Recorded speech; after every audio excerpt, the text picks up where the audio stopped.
Hello and I welcome you all to world affairs. मैं Prashant Dhawan. Now recently Israel के president ने ये claim किया है कि इनको एक डेलीगेशन मिलने के लिए आया फ्रॉम पाकिस्तान। यहाँ पर आप देख पाओगे एक मेजर जियोपॉलिटिकल चेंज आई अपने आप में। इजराइल के प्रेसिडेंट ने यह कहा है कि इनको एक डेलीगेशन रिसीव करने के लिए आया ऑफ पाकिस्तानी एक्सपर्ट्स। ये स्टेटमेंट दी है इजराइल के प्रेसिडेंट ने वर्ल्ड इकोनॉमिक फोरम के समिट के दौरान। इन्होंने ये कहा कि पाकिस्तान के जो बड़े बिजनेसमैन हैं ये इनसे मिलने के लिए आए, और उसके अलावा अब इमरान खान ने यहाँ पर यह भी ऐड कर दिया अपनी तरफ से कि पाकिस्तान टीवी के भी कई लोग हैं ये इजराइल के प्रेसिडेंट से मिलने के लिए आए थे। अब ये अपने आप में पहली ऐसी विजिट होगी कई सालों में, क्योंकि आपको पता होगा पाकिस्तान ऑफिशियली इजराइल को एज ए कंट्री एक्सेप्ट करता नहीं है। तो जैसे ही इजराइल के प्रेसिडेंट ने यह क्लेम किया कि पाकिस्तान की तरफ से एक डेलीगेशन आया है इनसे मिलने के लिए, इमरान खान ने यह क्लेम करना स्टार्ट कर दिया है पाकिस्तान में कि अभी के लिए जो करंट गवर्नमेंट है कोई बड़ी बात नहीं है, ये चुपचाप इजराइल को एक्सेप्टेंस दे दे और पाकिस्तान ऑफिशियली इजराइल को एक कंट्री मान ले। मैं चाहता हूं ये जो क्लिपिंग है ये आप देखें। आज एक तस्वीर आई है कि पाकिस्तानी एक डेलीगेशन इजराइल गया, पहली दफा इजराइल गया।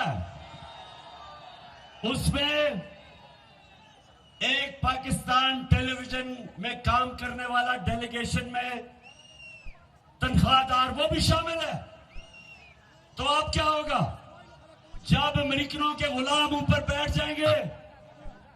ये हर वो काम करेंगे जो अमेरिका से हुक्म आएगा। रूस से सस्ता तेल भी नहीं लेने देंगे। आईएमएफ के कहने पे कीमतें भी बढ़ाएंगे।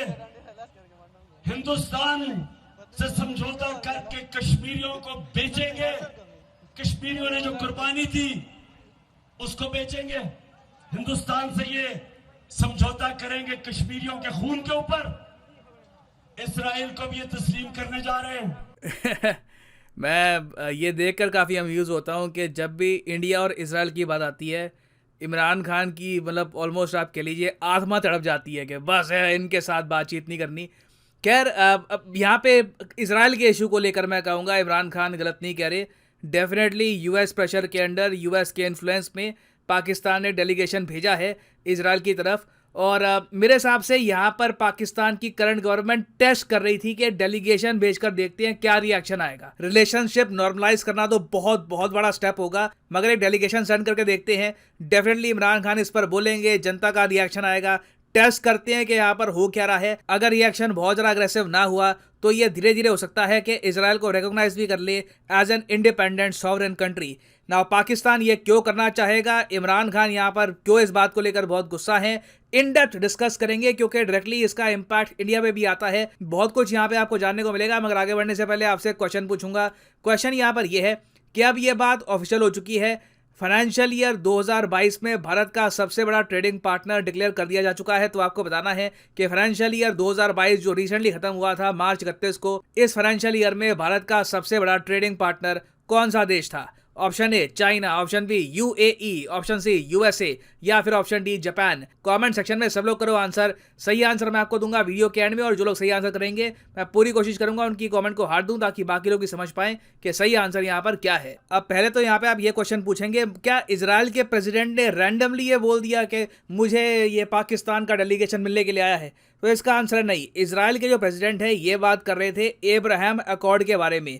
एब्राहम अकॉर्ड आपको पता होगा डोनाल्ड ट्रंप का ब्रेन चाइल्ड था। उन्होंने ही इसके अंडर यूएई और सूडान और वेरियस और कंट्रीज है, इन सब कंट्रीज से एक्सेप्टेंस दिलवाई इजराइल को और प्रॉपर डिप्लोमेटिक रिलेशंस स्थापित किए। तो एब्राहम अकॉर्ड की बात करते करते इनके प्रेसिडेंट ने यह कहा कि अभी तो देखिए बहुत से मुस्लिम मेजॉरिटी कंट्रीज हैं, इनके प्रेसिडेंट, इनके डेलीगेशन, इनके फॉरेन मिनिस्टर ये आते रहते हैं, इनसे बातचीत होती है, ये इंटरेस्ट दिखाते हैं, ये भी कहते हैं कि धीरे धीरे ये भी इजराइल के साथ जो रिलेशंस हैं नॉर्मलाइज करेंगे। ये ऑफ कोर्स इजराइल के लिए काफी अच्छी न्यूज़ है। अब जैसे ही इजराइल के प्रेसिडेंट ने ये सब कहा, इमरान खान ने यहाँ पर यह बोलना स्टार्ट कर दिया कि देखो यूएस का दबाव स्टार्ट हो चुका है, और यूएस के दबाव के अंडर जो करंट गवर्नमेंट है लेड बाय शहबाज शरीफ ये इजराइल को एक्सेप्ट कर लेगी। अब यहाँ पे आप कहेंगे यूएसए का कौन सा दबाव हो गया, इमरान खान ये क्यों कह रहे हैं कि अमेरिका के दबाव के अंडर ये सब होगा?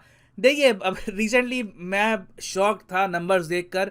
मैं काफ़ी बार एक्चुअली ये कैलकुलेट करने की कोशिश करता था कि पाकिस्तान का जो टोटल डेट है ये कितना होगा। इसके लिए मैंने काफ़ी रिपोर्ट्स पढ़ी, स्टेट बैंक ऑफ पाकिस्तान की जो भी स्टेटमेंट्स थी उनको एनालाइज किया, समझने की कोशिश करी कि पाकिस्तान को एक्चुअली इकोनॉमिक कोलैप्स से बचने के लिए कितना पैसा चाहिए होगा। मेरा पर्सनल कंक्लूजन था आज से 1-2 महीने पहले कि $25 बिलियन तो पाकिस्तान को चाहिए, मगर मैं गलत था, मैं बुरी तरीके से गलत था, क्योंकि जो एक्चुअल अमाउंट पाकिस्तान को चाहिए इट इज़ $36 बिलियन।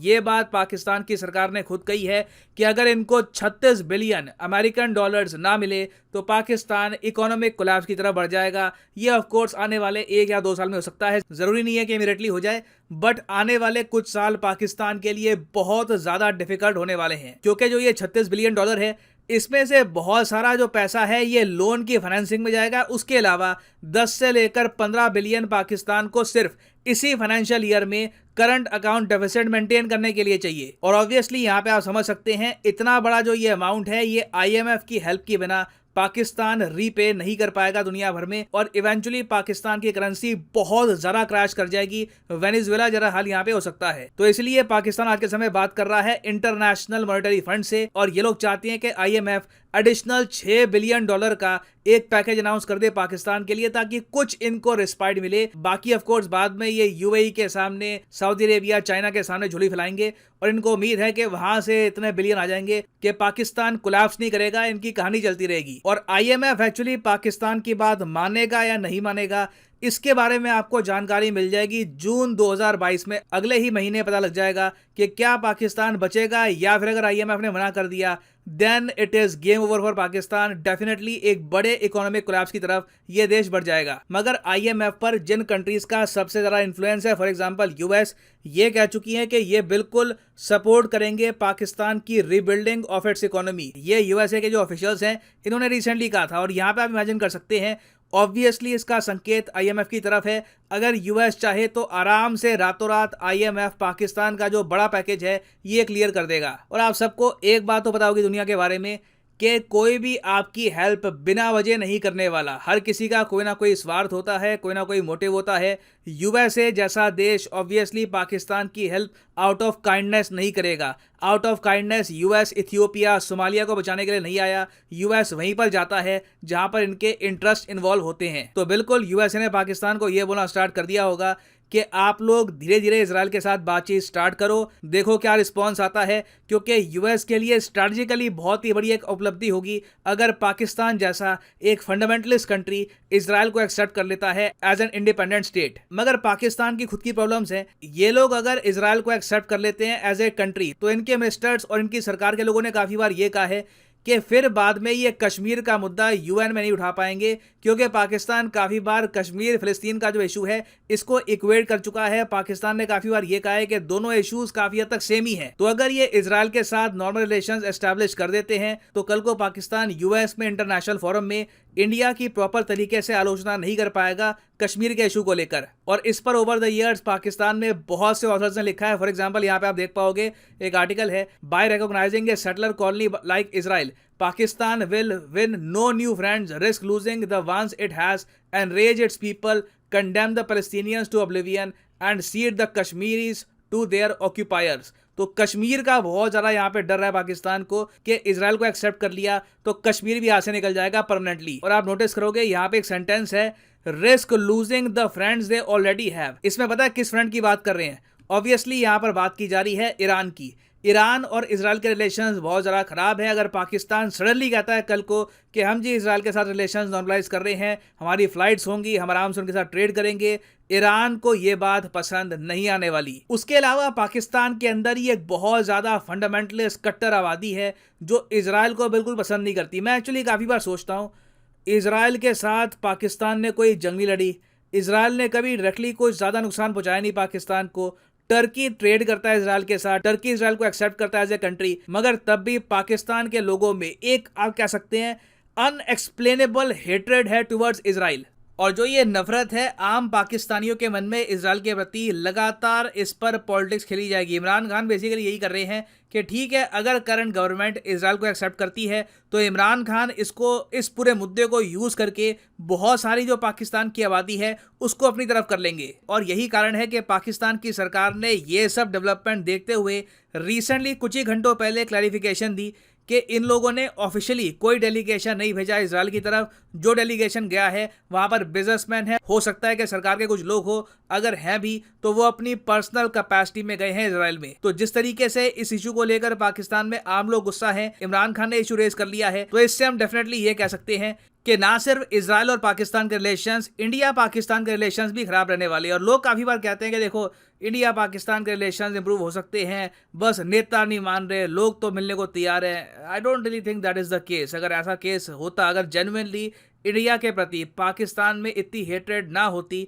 तो इमरान खान इंडिया के बेसिस पर, कश्मीर के बेसिस पर इतनी राजनीति ना कर पाते। तो मुझे लगता नहीं है कि करंट पाकिस्तानी गवर्नमेंट अभी इतना बड़ा ये रिस्क उठाएगी और इजराइल को एक्सेप्ट करेगी एज ए कंट्री। और इंडियन पर्सपेक्टिव से आप अगर देखें तो इससे हमको एक क्लियर मैसेज दिखता है कि इंडिया के साथ भी पाकिस्तान ट्रेड आने वाले कई सालों तक रिवाइव नहीं करने वाला, no matter who is in power. और फाइनली वापस आते हैं अपने क्वेश्चन की तरफ कि रिसेंटली कौन सा देश बन गया था इंडिया का largest trading partner financial year 2022 में। तो सही उत्तर इसका है option C, the United States of America. Recently इस पर रिपोर्ट पब्लिश हुई है, यहाँ पे आप देख पाओगे US officially surpasses China as India's biggest trading partner. India US का टोटल ट्रेड लगभग 120 बिलियन डॉलर्स के आसपास है। एंड फाइनली यहाँ पर मैं ये भी ऐड कर दूं कि जो एसएससी और बैंक एग्जाम के कोर्सेज हैं अकेडमी के, इनके प्राइसेस बढ़ने वाले हैं। तो अभी कमेंट सेक्शन में जाओ, यहाँ पे आपको लिंक मिलेगा एसएससी बैंक एग्जाम्स का। फॉर एग्जांपल आप प्रिपेयर कर रहे हैं let's say for bank examinations, click करिए बैंक एग्जाम पर और यहाँ पे आप नोटिस करोगे ये भी लिखा हुआ है कि अगर आप अभी एक कोर्स परचेज करते हैं तो आपको एक्स्ट्रा मंथ्स मिलेंगे। मान लीजिए अगर आप 12 महीने का कोर्स परचेज करते हैं तो 2 महीने एक्स्ट्रा मिलेंगे, तो 12 महीने का कोर्स हो जाएगा 14 मंथ्स का। सिमिलरली जो 24 महीने का कोर्स है ये हो जाएगा 28 महीने का। याद रखिएगा प्राइसेस अप टू 20% बढ़ जाएंगे मई 31 की अंत में रात को 12 बजे। तो जब तक प्राइसेस कम है you can buy this courses by using the code PD10, क्योंकि जैसे ही आप कोड यूज करेंगे the prices will fall a lot.